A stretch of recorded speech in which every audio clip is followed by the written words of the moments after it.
I'm Christy Shriver. We're here to read books that have changed the world and have changed us. And I'm Gary Shriver, and this is the How to Love Lit podcast. Let me remind you one more time to please give us a 5-star rating and a review. It's how we can be a part of the podcast game. And if you're listening to us in real time, happy Halloween from the good old US of A and the great state of Tennessee. That's right. Of course, lots of us live all over the world, and we're so grateful for those of you who tune in from places as far away as Riyadh and Pakistan and Sydney in New South Wales. And if you think about it and have time to check in with us, drop us a line about different days that we can shout out and different traditions from all over the world that we can recognize. And we all share this great place called Planet Earth, and it's fun to compare traditions. And as far as the U.S. goes, Halloween is one of our stranger holidays. Yes, it really is. Everyone dresses up in costumes, some funny, some scary, some made from scratch, some very expensive. I remember one year, my daughter Anna made a costume out of a trash can. She went as Tin Man from The Wizard of Oz in the 5th grade. And then the next year, she came back with Pippi Longstocking to her first Halloween dance. Oh, well, both your girls are known for their crazy costumes. I mean, didn't Lizzie dress up one year as the old man from the movie Up? Yes, and last year, Anna went to a party dressed as Salt, as in the condiment. But we're not rich people, so we always have to get creative with whatever leftover clothes are in the backs of closets or neighbors' closets. And, you know, it's fun to be funny. Lizzie and her roommate last year went as Shark Boy and Lava Girl. So, you know, things like that. Well, we probably shouldn't go into the details of our last year's fiasco as you and I went as Fred and Wilma Flintstone. But I think people get the idea that Halloween, for all the spooky movies and everything, is supposed to be a time of having fun and playing around and giving candy to children and making connections with neighbors and people you live around, but you might not socialize with much. Well, that's true. Growing up in Brazil, of course, we didn't have Halloween. We did have something called Festa Junina, which was a festival where we dressed up and got in costumes and ate fun food and had community. So, you know, those traditions are everywhere, just maybe not Halloween style. I don't really know how Halloween decided it should be scary. You know, I have feelings against that. I do. Well, you know, there's a long, long history dating back to the Celts and the Druids originally, but it has definitely evolved a lot today. And almost a quarter of all the candy sold in the United States is sold around this holiday. Oh, dear. So as you can see, the emphasis has definitely changed from semi-serious to a dentist dream holiday. True. Well, we're definitely participants. We have door decorations and candy. And today we're going to celebrate by giving a nod to one of America's scariest writers, Edgar Allan Poe. Yes, and last week we discussed his very difficult early days. We began with the death of his mother and then living with an adopted family named the Allens, and where the mother of that family died, and his extremely antagonistic relationship with his adopted father. And we also discussed his very tumultuous professional career, getting kicked out of school, being discharged from the military, and getting hired and fired up and down the East Coast multiple times. Well, his life was definitely not easy. There's no doubt about that. And amid all of this self-destructive struggle, he did produce some very remarkable and iconic art. You know, Poe's career lasted really over 20 years if you think that it started from when he first published a book of poetry at the age of 18. And of course, he died 22 years later. His greatest success really came in 1845. That's only going to be 4 years before he dies, with the publication of his most famous poem, The Raven. It came out in a New York Evening Mirror, which is a magazine, on January 29th, 1845, and it went viral immediately. I'm really not sure he made $10 for publishing the original poem, but it's republished, and it was republished all over the world, and it did lead to him being able to publish a book called The Raven and Other Poems, and that sold well and kind of helped him stabilize his finances for the first time in his entire life. To me, this poem reminds me of those iconic pieces of art that make people famous, like Put a Ring on It by Beyonce. Or maybe I've Got Friends in Low Places, Garth Brooks. And, of course, Dancing Queen by ABBA. All roads seem to lead to Mamma Mia for you. Well, if I'm drawing the map, then go where I want. But yes. Well, I guess the idea being there is a breakout hit that makes someone's otherwise unnoticed work become extremely visible.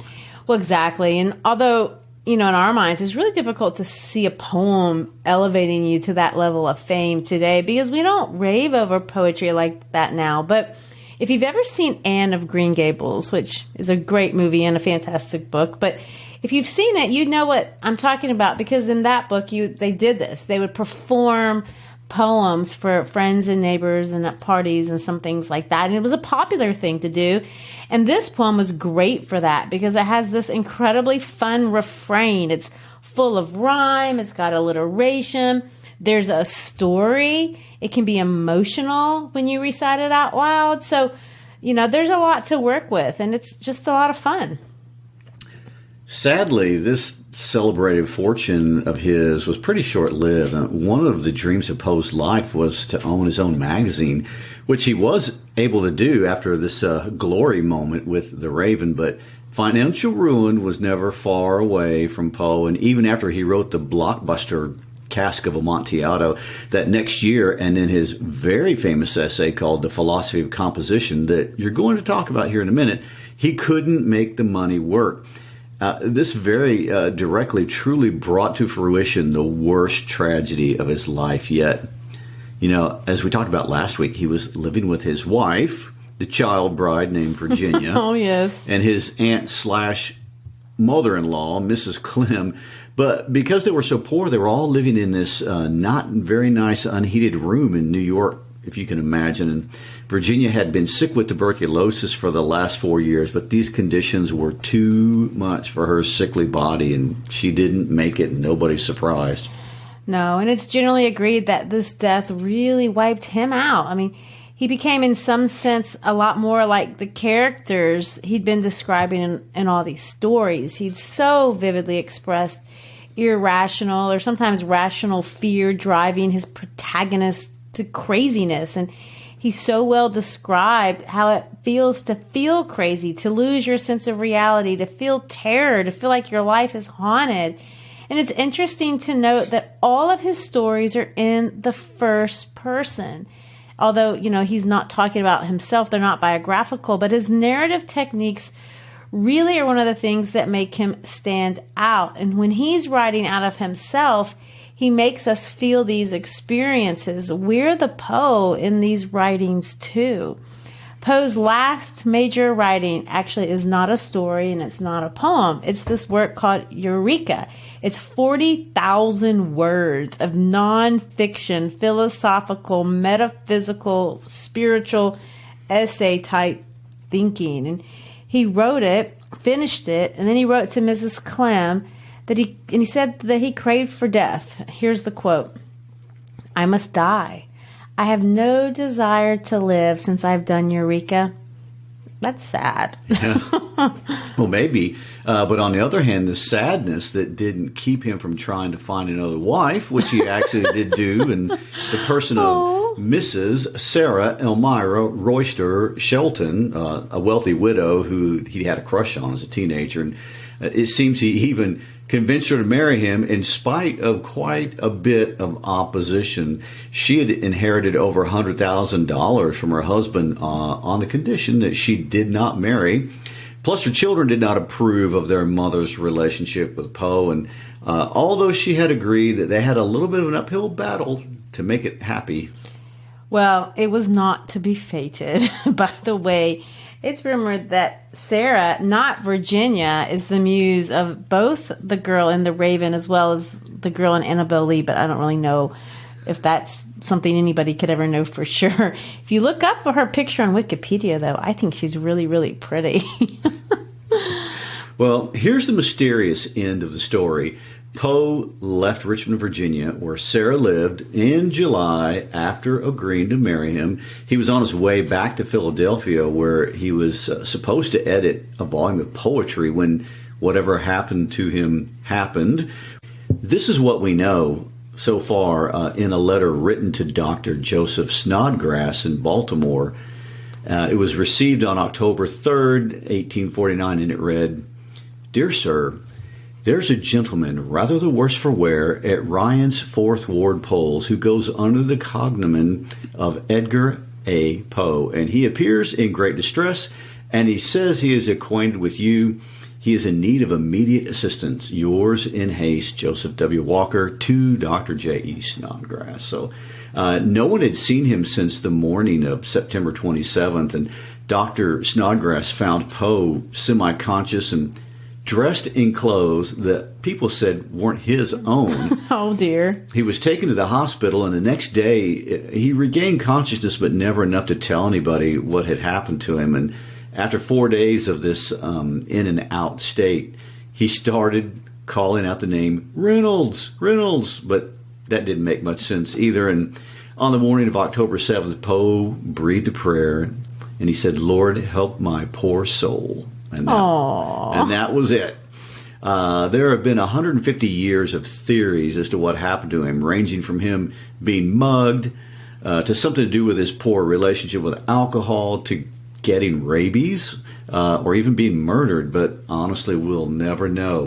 Well, it seems appropriate that Poe leaves this world in a cloud of mystery. I mean, he is credited, after all, with being one of the original creators of the detective story. In fact, Sir Arthur Conan Doyle once said that Poe's stories were a model for all time and contributed significantly to the creation of Dr. Watson and Sherlock Holmes. Poe's own death is literally an unsolved mystery, and he was originally buried in an unmarked grave. Of course, that's not inappropriate for a man who struggled so much with money from the day he was born. And, ironically, his fame and fortune would finally change after his death, because bad timing. I know, it is bad timing. By 1875, they'd raised money to erect a monument to his honor, and Virginia's remains were brought down from New York, and eventually he was buried with Virginia and Mrs. Clem all together in a nice, peaceful, and celebrated fashion. And it's just ironic that everything he wanted in life, to be with the women he loved, to be rich, to be famous, he got it all. Just not quite in the proper timing. Yes, he should have reversed the order. I know. And you would think that the Poe mystery would end there, but that would be too basic for someone as unusual as Poe. And before we leave the life and times of Poe and get serious about reading The Raven, I can't let you move on without mentioning the Poe toaster. Oh, yes, the Poe toaster. Tell us that story, Gary. It's weird. I mean, well, it seems that there was a man who sometime during the late 1930s or 40s started this personal tradition of going to Poe's original grave every January 19th. And it wasn't a publicity stunt. He would go by himself and dressed in black and wearing a wide-brimmed hat and a white scarf, and he would pour himself a glass of cognac and raise a toast to Poe's memory and leave 3 roses, presumably one for Poe and one for Virginia and one for Maria Clem. And apparently this went on for years until someone in the press found out about it and wrote about it in a newspaper in 1950. And it got tons of visibility as a strange phenomenon. And people began wondering who this guy was and what was the point, as you would expect. And he never came out with a reason. And he wasn't cashing in on any fame or glory of Poe. It was just really a private and personal tradition. And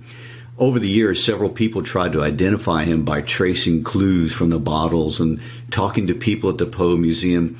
But interestingly enough, and apparently out of respect for this tradition, no one stopped him mid-tradition to uncover the mystery. And it is a mystery. And this went on for years until in 1993, a note was left for Jeff Jerome, who curates the Poe Museum.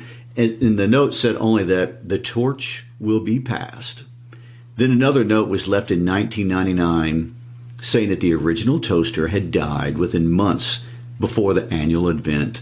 The toasting continued, maybe by a relative or a close friend, through 2009 and the bicentennial of Poe's birth, but then it suddenly stopped. Now, there have been several poser toasters since then. Poser toasters? Faux toasters? Faux Poe? Faux Poe toasters. Mm-hmm. It seems that after 80 years, the Poe toaster tradition has finally stopped, and another mystery in a long legacy of a mysterious man.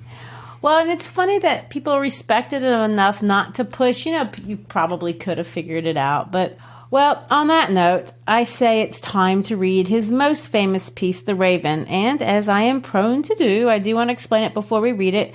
I would say read it straight through after that. And although I know that's how Poe would want it read, it's been my experience that most of us need explained a little bit anyway to make sense of it. There's lots of big words, long cumulative sentences, and as Poe clearly tells us in his philosophy of composition, it is a whole 108 lines long. So what is this philosophy of composition? I mean, you've referenced it before, but you didn't explain what it was. Sure. Well, like I said before, Poe really made his money as a literary critic. In fact, lots of people over the years, especially the French critics who've studied Poe maybe more than anyone, really think that he was the first American literary critic of any merit. But like I did mention last week, what he said about other writers, although true, was often mean-spirited, and people hated him for it. So it makes sense that when his own blockbuster poem came out and he needed to monetize it, he reviewed it just like he would have reviewed anybody else. I'm sure he was impartial. Well, you know, instead of lambasting it, he explains in his philosophy of composition why it's so awesome. A work of genius. Yes, and although it's clearly a media gimmick instead of a real analytical paper, it's interesting, and in a sense it's literally a direct discussion of The Raven, which makes it kind of worth reading. So what does it say? Well, it says some of the stuff that I brought up last week. He thinks a poem should not be longer than anyone can read in one sitting, and if it is a long poem, say like in Paradise Lost, which he mentions, that's really not one poem. It's a collection of little poems. And he says that the reason that's true is because a poem can really only pull off successfully one single effect. And that's the point of it. That's the big idea that he really puts out there in his essay. And he thinks that this effect in a poem should be something he calls beautiful.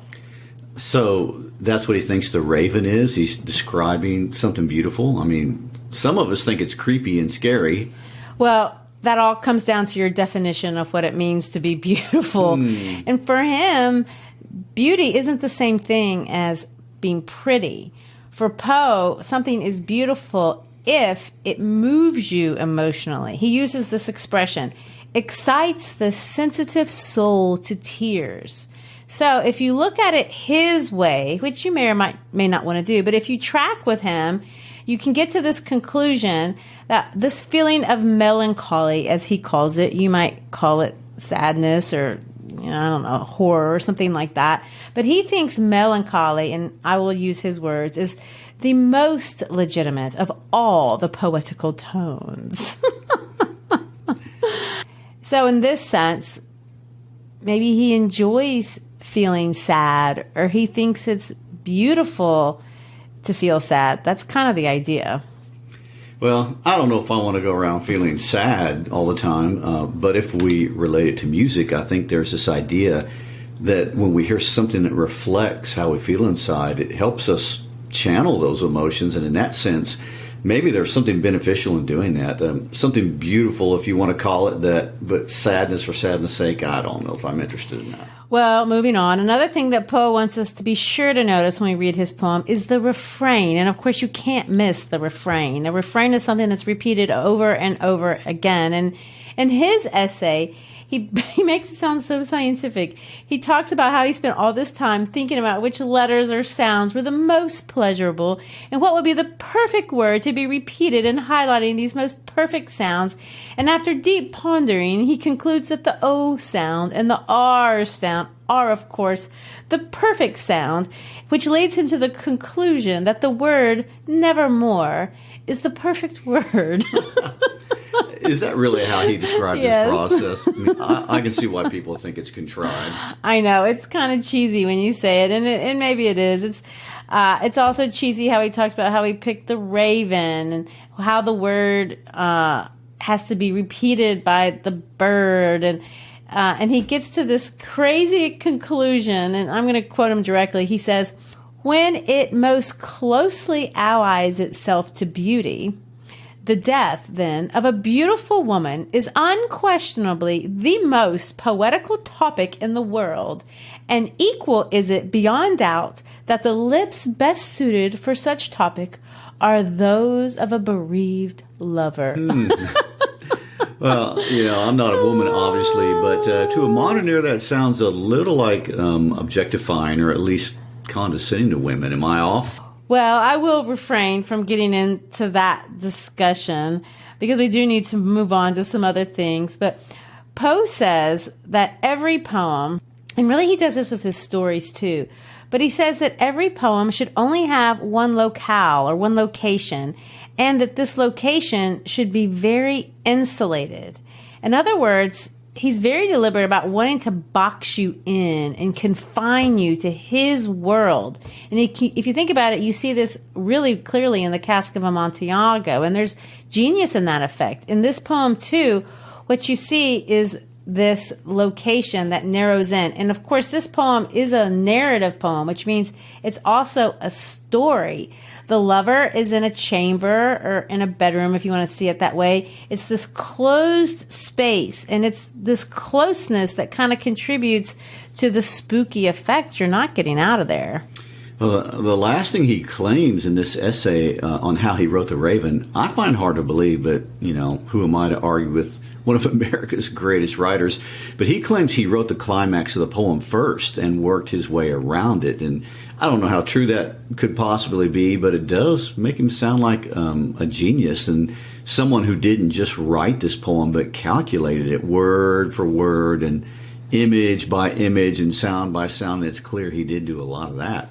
Yes, I think it is kind of really calculated, and really good poetry always is. You don't just sit down and, vomit up a bunch of art. That doesn't happen. It's very well structured. And in this poem specifically, there are 18 stanzas, and they're all 6 lines long. And the last line of each stanza is that refrain that gives us this feeling of being haunted. And one of the great debates that people have, and it's something to think about as we read the poem, is, do you think this narrator is crazy? Is he always crazy? Does he lose his mind? Is he asleep? And this is just something that he's dreaming that's happening?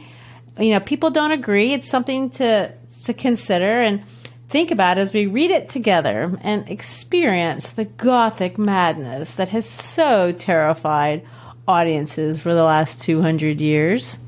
Once upon a midnight dreary, while I pondered, weak and weary, over many a quaint and curious volume of forgotten lore, while I nodded, nearly napping, suddenly there came a tapping, as of someone gently rapping at my chamber door.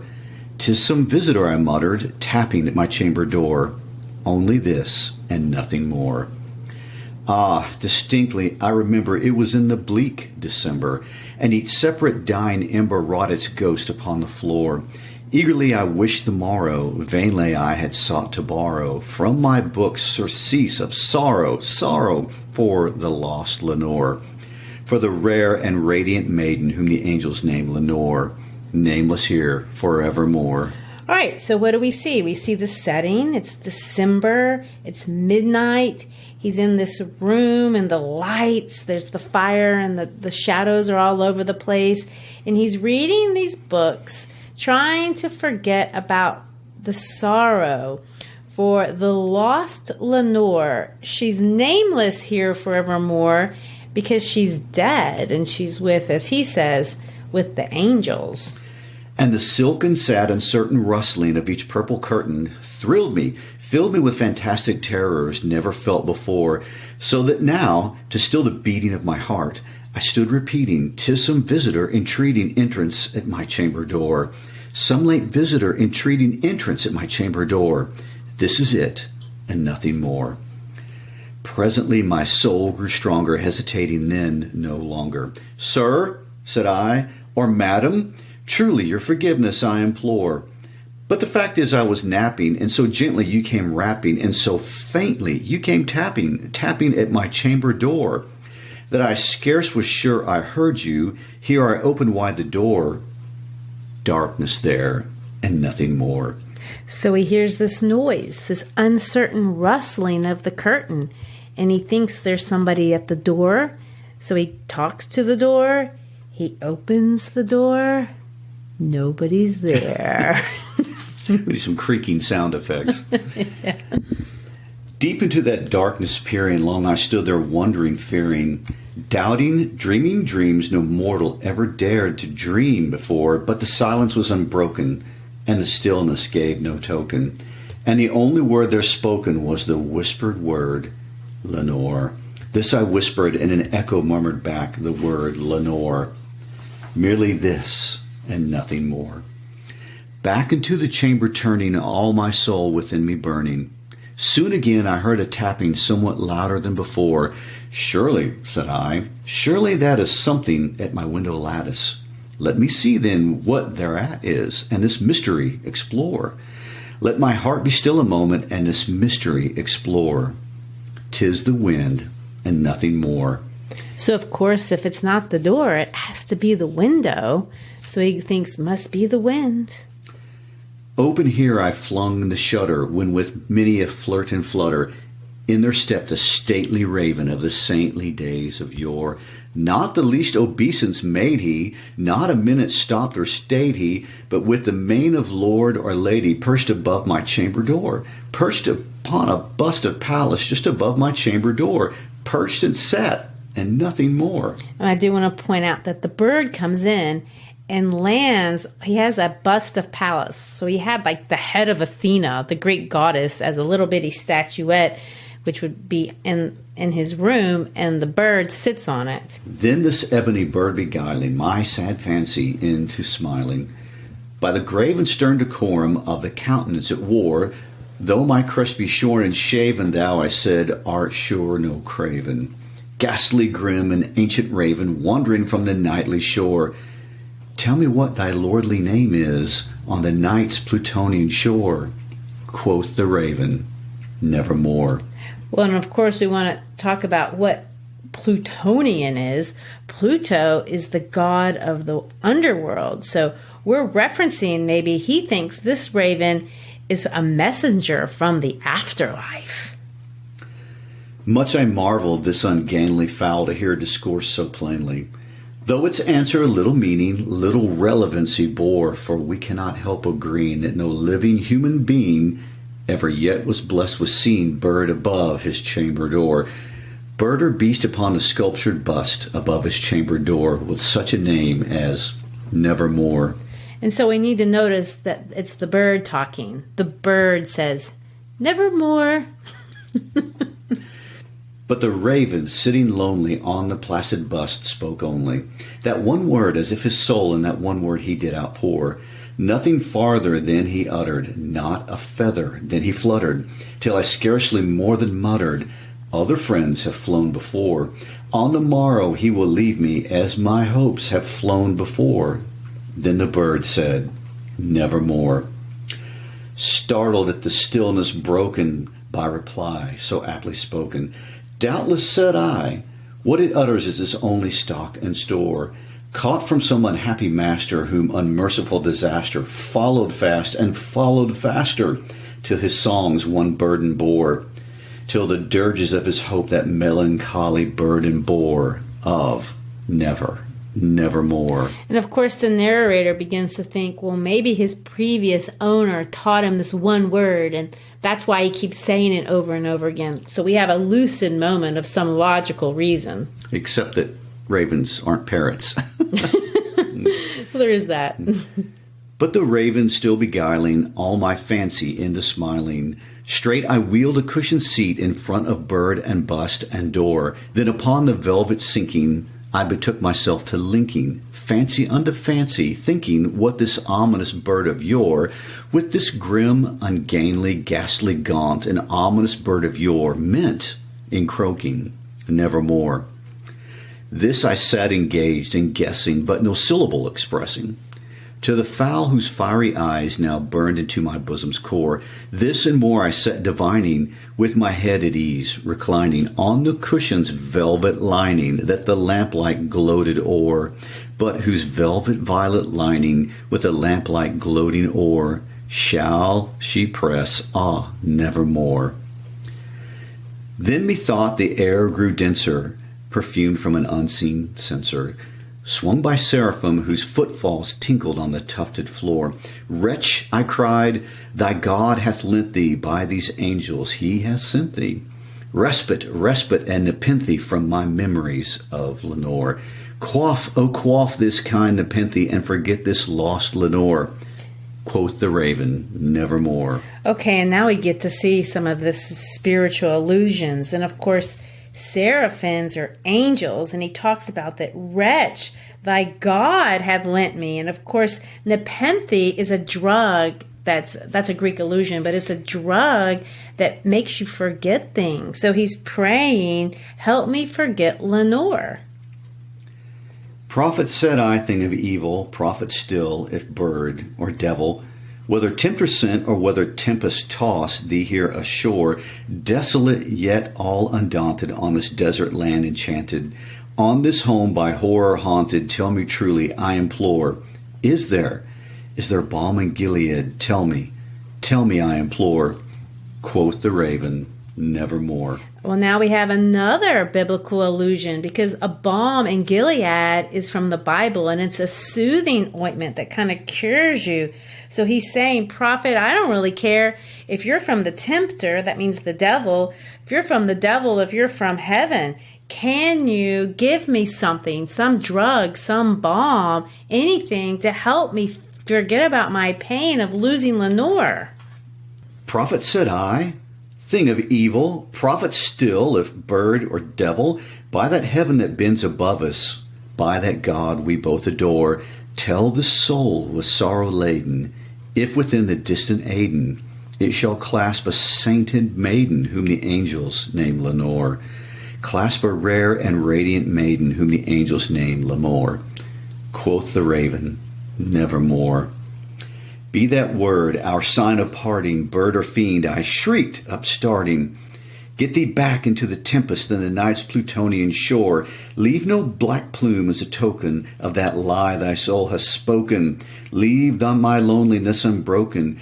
Quit the bust above my door. Take thy break from out my heart, and take thy form from off my door. Quoth the raven, nevermore.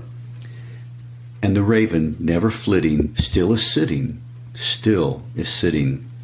on the pallid bust of Pallas just above my chamber door, and his eyes have all the seeming of a demon's that is dreaming, and the lamplight o'er him streaming throws his shadow on the floor, and my soul from out that shadow that lies floating on the floor shall be lifted nevermore.